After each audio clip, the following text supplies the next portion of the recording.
And a very good morning to you. Welcome to K24 This Morning. My name is Mungala Mbuvi. This being a Tuesday, would like to discuss your finances as usual. And even as we come to the end of the year, we always talk about all the party after party after party that is December.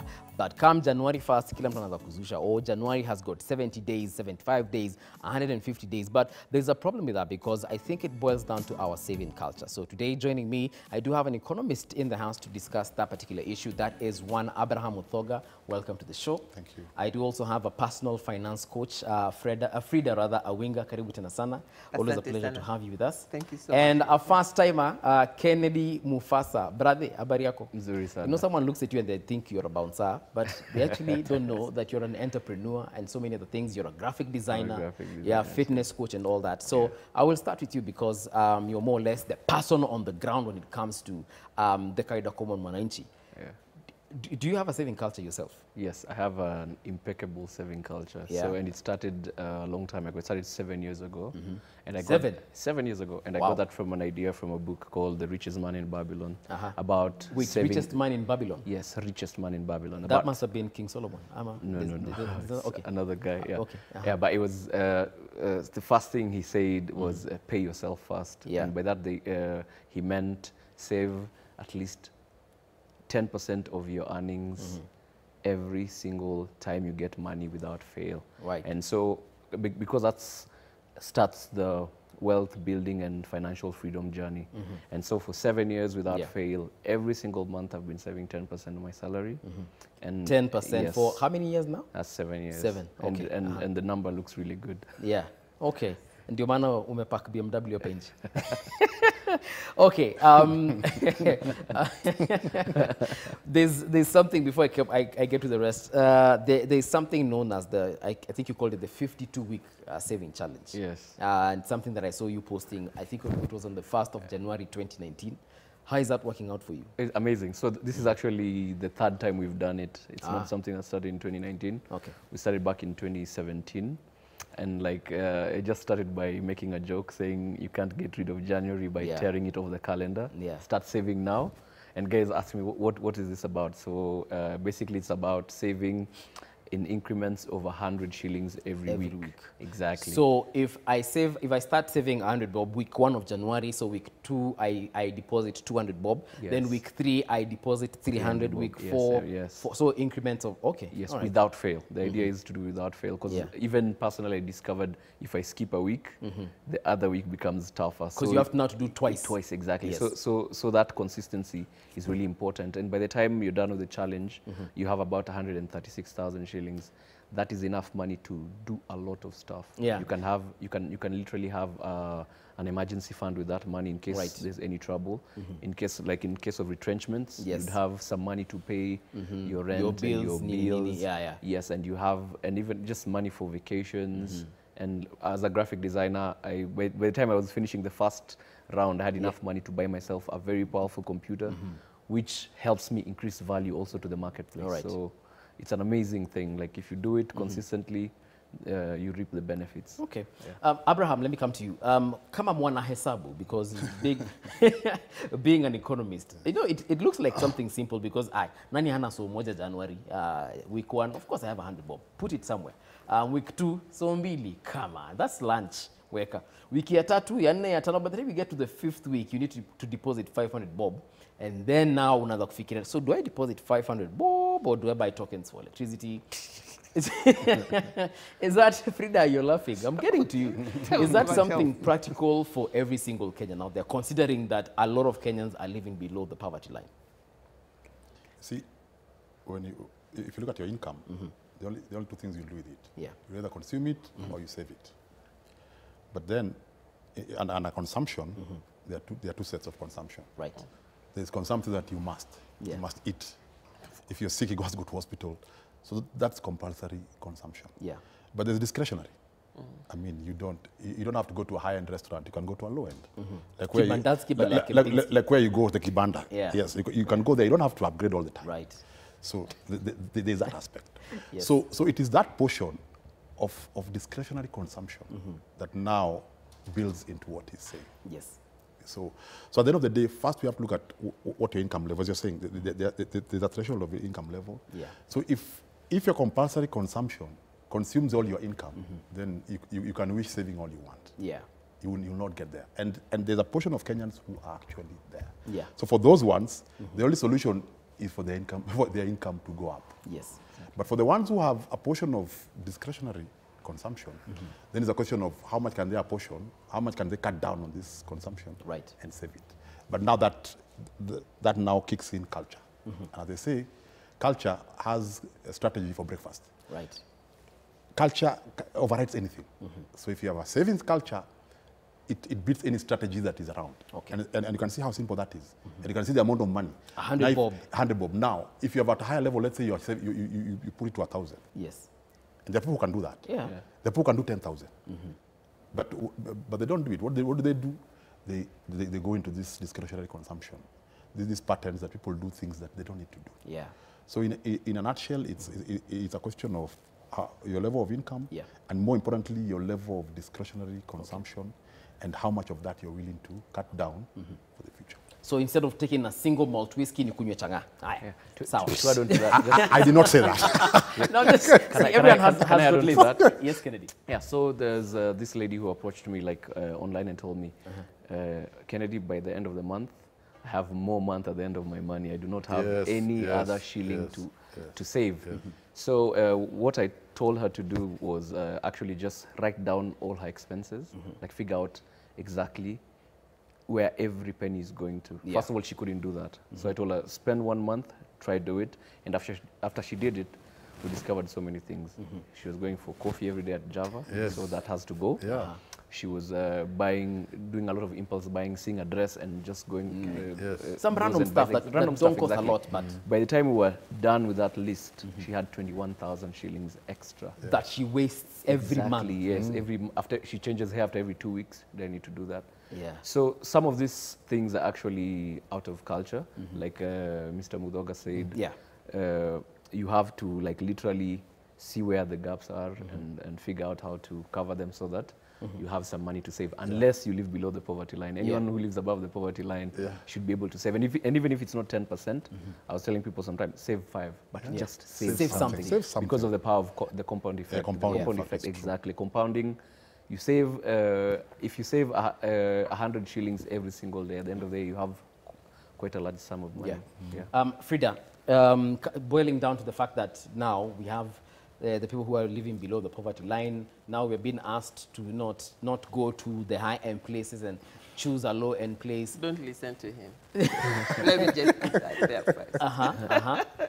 I'd like to know which part of the country he's from, but this one, let's just park it there. Okay. Carry on. All right. No, but I'd like to hear your thoughts on what the two gentlemen have said.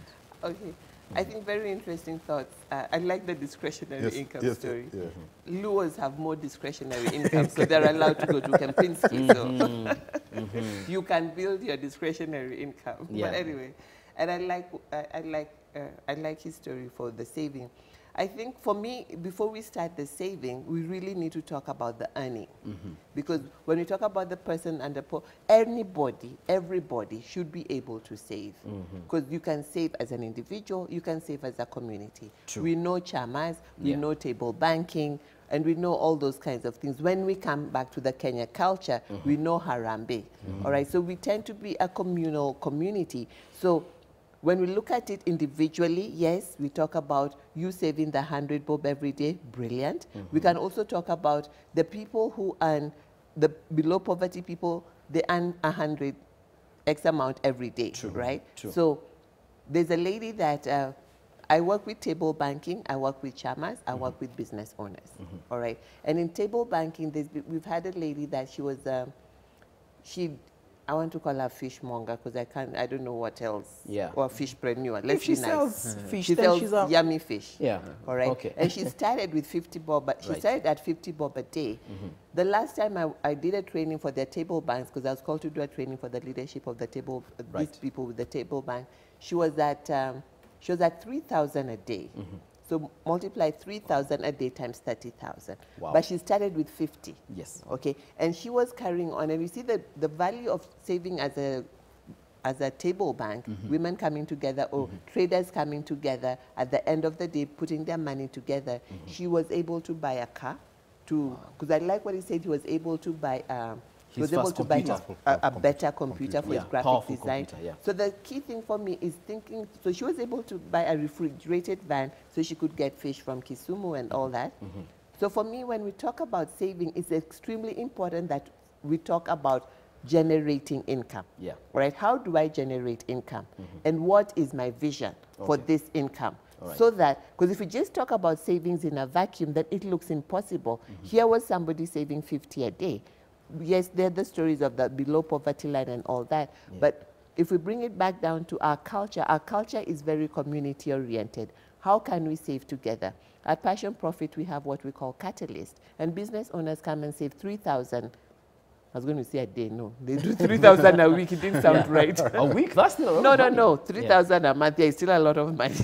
They save 3,000 a month. So if you're running a business, 3,000 a month, you come together, a group of 10 people, you're able to borrow 100,000, 150, you know, and you pay it back with interest. They keep growing this money.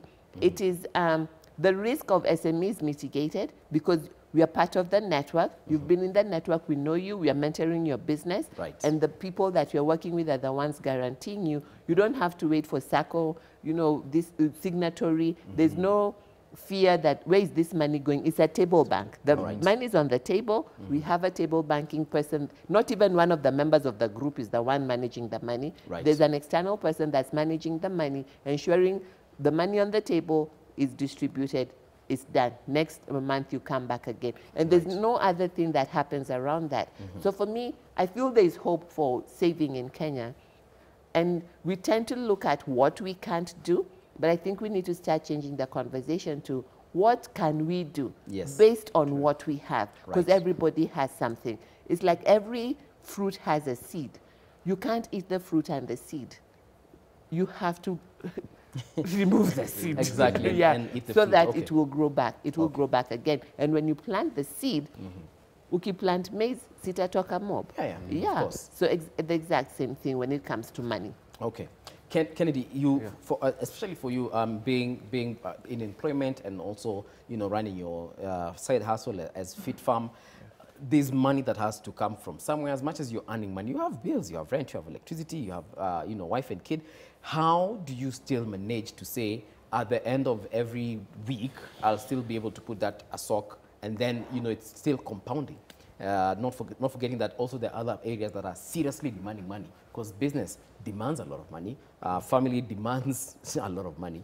So how do you balance? So first of all, after I started saving, I started asking myself, what else apart from saving? You know, you just can't put money sitting down somewhere without making it work for you. And that's in the same book, Riches Money Babylon. Second rule is find a profitable investment for your soldiers. The money is your soldier. Is your soldier, So, and what I did was started looking for ways of areas I can put the money into, and that's how actually Fit Farm started the fitness company. And we started that and started doing tiny events. So the money, some of the money went into buying portable speakers that we can use for our events out there. Those two small speakers that, you know, size of the cup. Exactly, building a website. We're also working on an app that kind of auto-generates meal plans and stuff like that. So so that's kind of like where the money went to. So the purpose of saving is actually eventually for investing. You just can't save and not invest. So I'd say the reason you save is so that you find other ways of adding value to your marketplace. And that way your income increases. Like earlier I said I bought a very powerful computer for that kind of work. That is also a thing, because like if, as Madam said, the lady bought a fridge so she could add value to the marketplace. When you add value, it means she can store fish for longer. It means she can sell for longer as well. Exactly. So that, she doesn't need to go back to the lake every other day. So sometimes you don't even have to invest outside your field of work. You can invest in your field of work, but you just need to find ways of, if you get a faster machine, it means you work faster. It means you can serve more people. So you can use that money and find ways of serving more people through it. Okay. Also, there's a part where you mentioned that sometimes you would, if you skipped a week you'd find that now the next week, if you were meant to, put 8 sock, you're now supposed to put 8 sock plus now 9 sock. Yes. Yeah, so that's 1,700. Yes. What are some of the challenges that probably made you not deposit last week and now you have to do ×2 this week? Just, I think, general, first of all, habit. Saving is a habit, and forming a habit takes a lot of mental strength and a lot of time and a lot of discipline. So the reasons why I wasn't saving actually wasn't because the money was not there. Yeah. It's just because it's a culture I had of not saving. So ulikuwa unasahau. Hata sikusahau. You remember, but you're like, it's like a best thing to say is the habit of delaying gratification. So most of the time you just want to use the money now, not seeing 12 months from now it's gonna be. Yeah, it's going to be more. So that's kind of like the culture people have. People haven't learned to delay gratification. They want to just gratify. You see a shoe, you want to buy it now instead of waiting and saving the money and buying the shoe in December. I think I'm that kind of person. Me, I will see something right now, be like, I want it now. So kuna watu wengine wanangojanga mpaka I reduce half price ndio wanunue. Yeah. So mostly what stops people from saving, it's not even the finances. It's usually the habit, the culture. Yes. The habit. Yeah. So once you culture the habit, it becomes easier.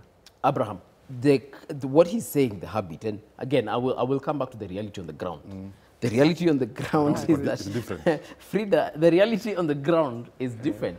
Because today, if I have we are lucky for some of us who are in employment, we have a consistent salary that comes in. So if you earn, say, 10,000 every month, you're sure at the end of the month, I will have 10,000 and I need to take, 2,000 and save it.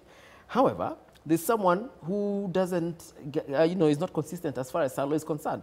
He might get 5 sock today, he might not get 5 sock tomorrow. And it might even take him another 3 days before he even gets 400 bob. When it comes to such people and in terms of the economy, is there hope for that kind of saving culture, or are there any other options as far as probably even the economy is concerned that people can actually invest in and make sure that they can still maintain that saving culture? I think saving is a function of income, but not a function of the consistency of the income. Yeah. So it does not matter. It does not matter how inconsistent your income is. No. What matters is when it comes, what do you do with it? Okay. How do you split between consumption and savings, and between savings, what do you invest with that savings?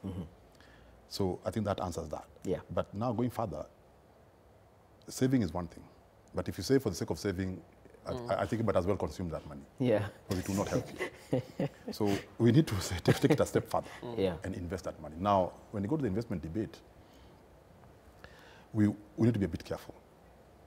Yes, if you're in his kind of business, he understands the metrics, the dynamics, and he knows where he needs capital. So he can put it in and there'll be a good return.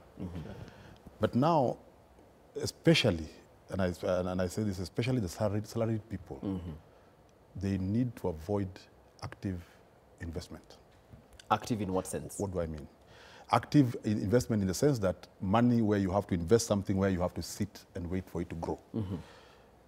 They should be in the business of passive income. What do I mean? You see, out here there are a lot of people who have gone to school to do just that. All right. You give them their money, your money, and they guarantee you a certain return. Is this the so-called investment bankers?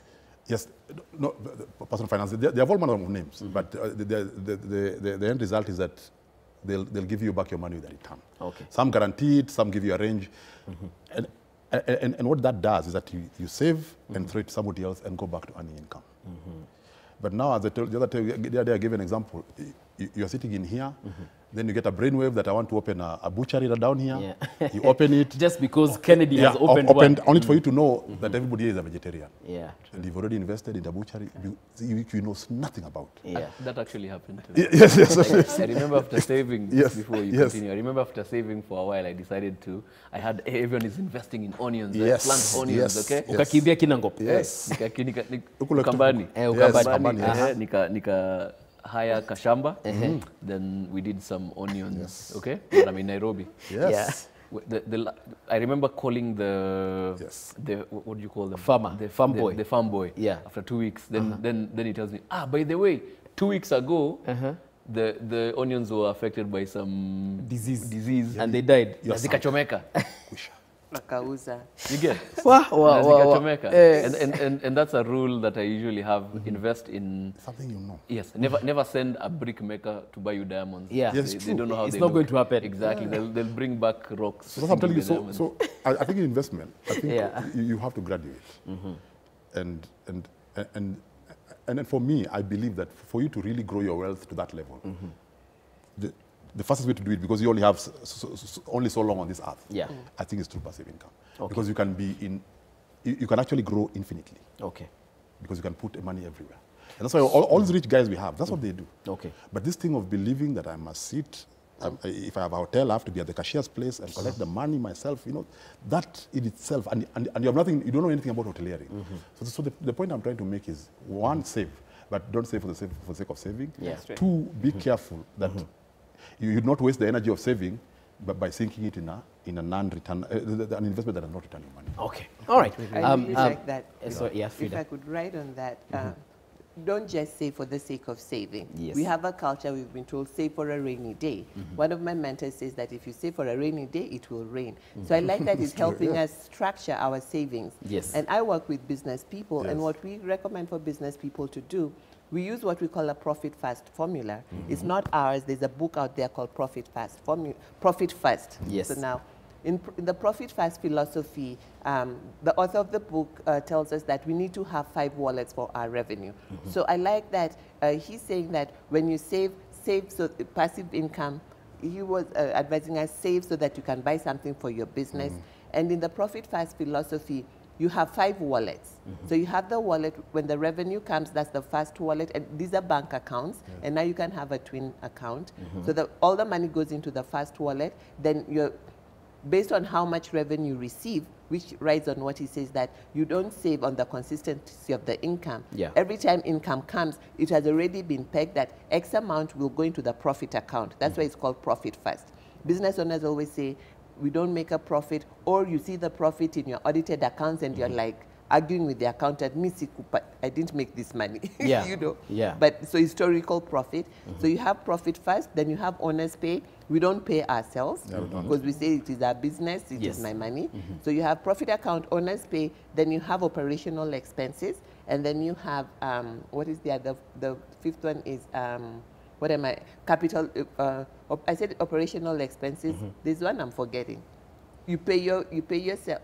Revenue, profit, owner's pay, operational expenses, and tax. Okay. How could I forget tax? Tax. All right. Very important. So you see the thing even if you forget them, they won't forget you. They'll remind you. Make sure. They'll remind you. But you see, a lot of times we need to charge VAT. But the time for paying VAT, you have used this money. So having these 5 wallets helps you ensure that all the money you are getting is channeled into the correct wallet. And there's a formula for calculating how much revenue you make. So we look at your historical data, how much revenue you make, and now we can tell you every time you get money, X% should go here, X% should go here. So profit can be saved for future investments and stuff like that. Owner's pay will get paid. You'll be able to pay your tax, and your operational expenses happens. And we found that you can use this methodology even for individuals, because the key thing is, we have this culture of 30-day salary, but not everybody gets a 30-day salary. Not everybody gets paid all the time. So whenever you get income, if you have this structure, then you're able to remove the percentage and put it in. And I really like what he said, because he said that saving is a habit, it's a mindset. So once you get into it, you know, every time money is coming, this needs to go here, this needs to go here for whatever purpose.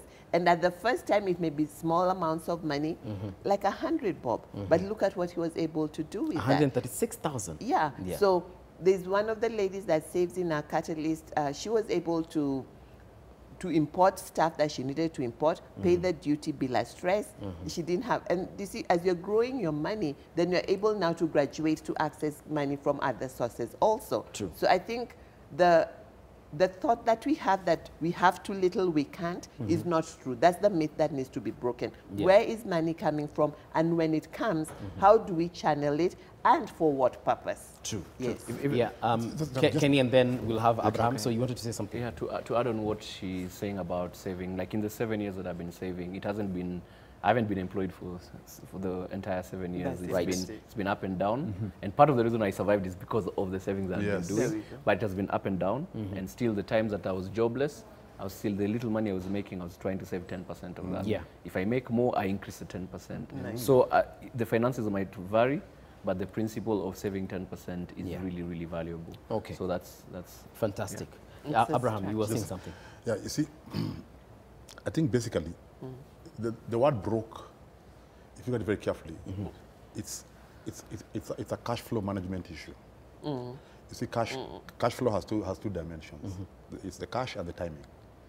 Even now, as we're sitting today, we're in November, we all know, like now I have 4 kids, I know my kids will need school fees, and I know the date. That's true. I know the amount. Ubejipanga? Yes, of course. So now, if you do your own cash flow, you know that on this day I'll need these amounts. So what happens is when we start getting into wishful thinking and wishful spending, spending Christmas and getting some temporary amnesia that there shall be expenses in January. And you quickly go to it's actually it's willful temporary amnesia, which comes. There's like a devil. There's a big. But it's like a devil. It's almost at epidemic levels. Yes. From around 20th. Yeah. Not forgetting, the employers don't help us. They pay us a week or 2 weeks in advance. Kuna watu say hakuna mshahara. Yeah, so now if you pay me on the 15th, 25th I'll have no salary. So January doesn't even start. So you see, so ultimately it's a cash flow issue. It's a cash flow management issue.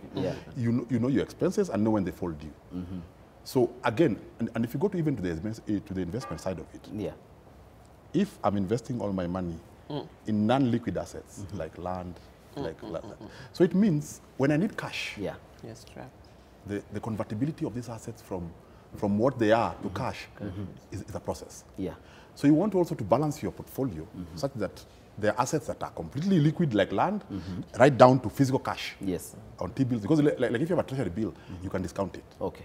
If you have a share stock, you can sell it. Yes. If you have a fixed deposit, you can break it and lose the interest. Yes. And then you can have a little money in your current account which you can access straight from. Okay. So basically what you're saying, this broke thing does not come by accident. Suddenly, we see it coming. It's not you know it's coming. Okay. So we just act it out.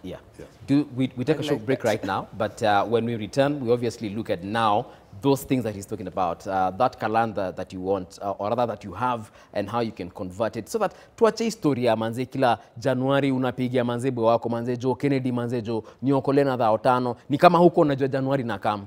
Yeah, so don't go anywhere. We'll be right back. Yeah.